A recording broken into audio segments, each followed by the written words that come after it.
Otherwise, those suckers will slide right off your nose. After that, Urkel popped up in at least 4 other ABC sitcoms, and the TGIF universe was off and running.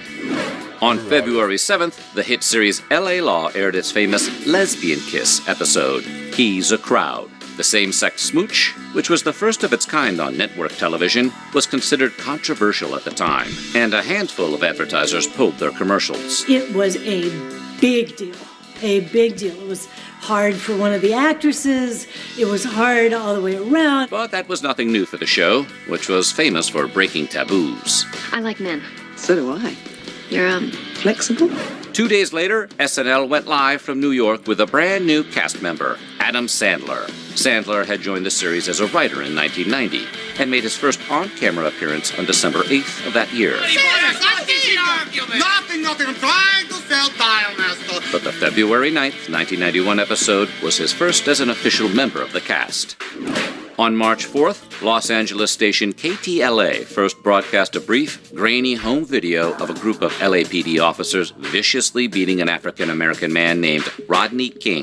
Dramatic videotape obtained by Channel 5 News shows what appears to be a group of LAPD officers beating a suspect. This disturbing video sparked outrage across the country, and the subsequent acquittal of the officers involved would lead directly to the LA riots in 1992. What are you doing today? Watching all the stupid fools burn up everything.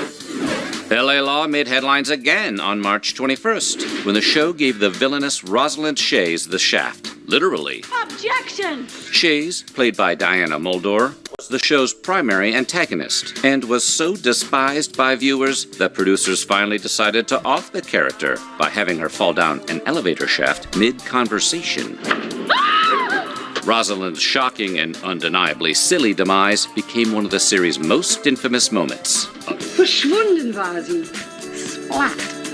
A few days later, Clarissa Explains It All debuted on Nickelodeon. The series starred Melissa Joan Hart as Clarissa Darling, a teenager with a habit of breaking the fourth wall to explain her thoughts to the audience, a la Ferris Bueller. Just one question.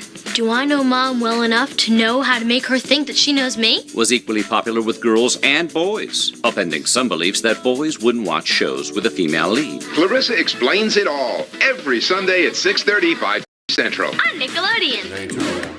In 1989, Time Life launched the Comedy Channel, the first cable channel devoted exclusively to comedy programming. The Comedy Channel. You laugh until you stop. Comedy is our middle name. And Channel, your last name then, right? Yeah. A year later, Viacom launched Ha, a competitor that showed mostly sitcoms and sketch comedy shows. But it turns out the world didn't really need both. So on April 1st, 1991, the two merged into a single channel called CTV, the Comedy Network, which they would rebrand just 2 months later as Comedy Central.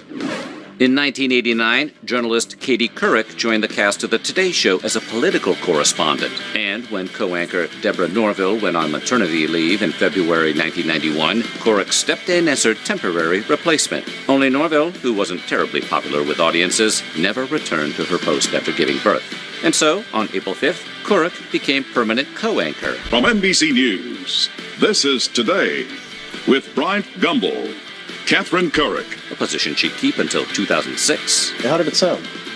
Sounded good, but I still can't decide whether I'm Catherine or Katie. Action star and alleged martial artist Steven Seagal was invited to host Saturday Night Live on April 20th in what would become one of the show's most infamous episodes. There's a lot more to Steven Seagal than the martial arts. Seagal's wooden acting. Failing was one of the best movies ever made, and I kick any you could say that didn't make that kind of money. Refusal to poke fun at himself. It's a tattoo.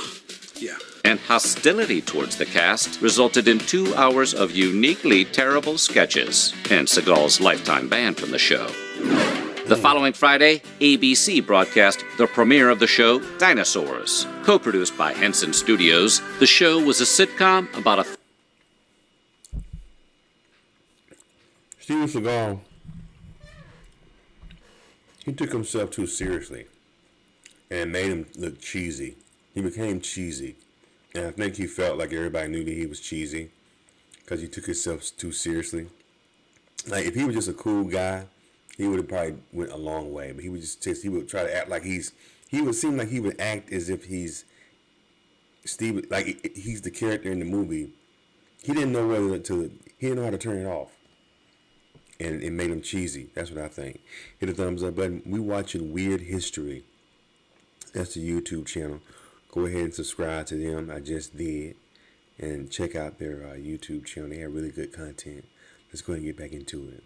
Family of anthropomorphic dinosaurs. The animatronics used to create the characters made it the most expensive sitcom of its day. I'm the baby, brand new, just out. Gotta love me. Come on. On May 3rd, Dallas is...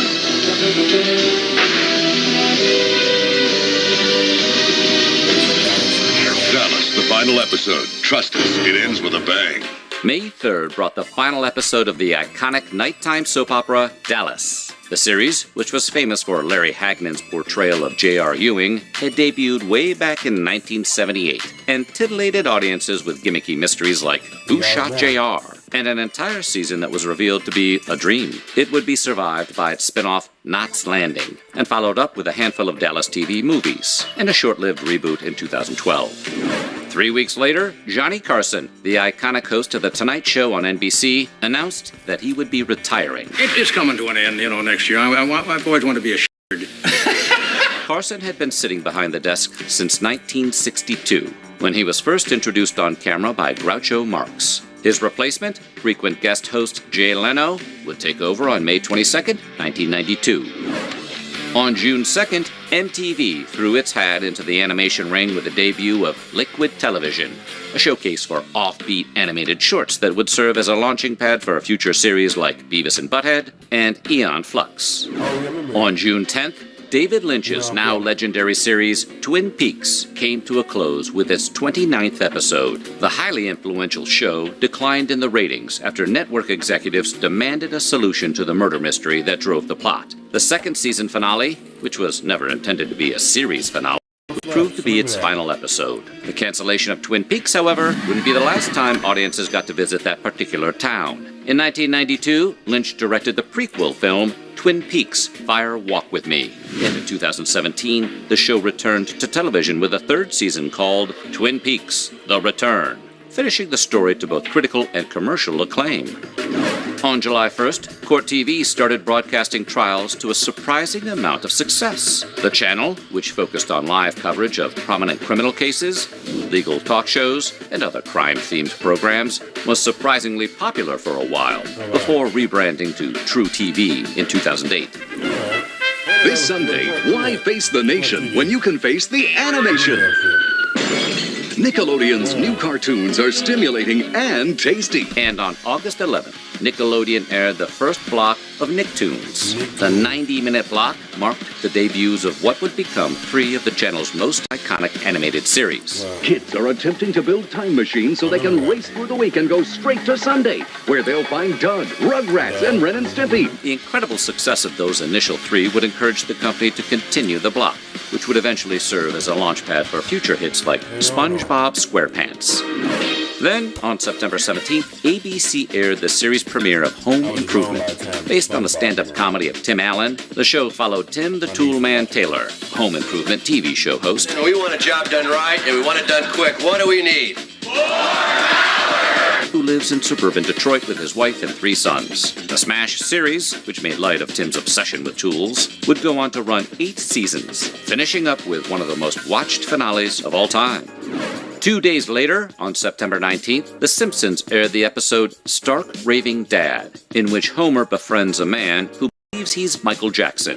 This is what Michael Jackson looks like. You look like a big fat mental patient. However, a few highly observant viewers noticed the character's voice was suspiciously similar to the real King of Pop. The training wheels come off your bike. You start to notice boys you like.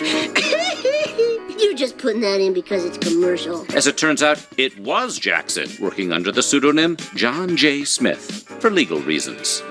Back in the day, it wasn't unusual for a sitcom that was running out of steam to add a new character who was usually a cute little kid. This was the worst day of my life. And that's what the Alan Thicke sitcom Growing Pains did on September 25th, when the Seaver family took in Luke, an orphaned teen played by Leonardo DiCaprio. She wants me to invite you over to her dream house for tea.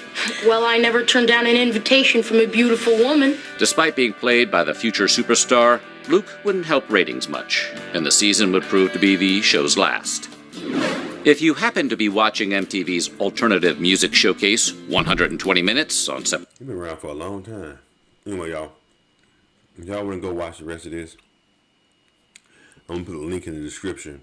I don't want to play people the whole video, but just want to give my reaction. The 90s was some crazy shit. That's all I got to say. Anyway, what do y'all think about this video, man? Leave your comments. Subscribe to Charles on Israel and the thumbs up button.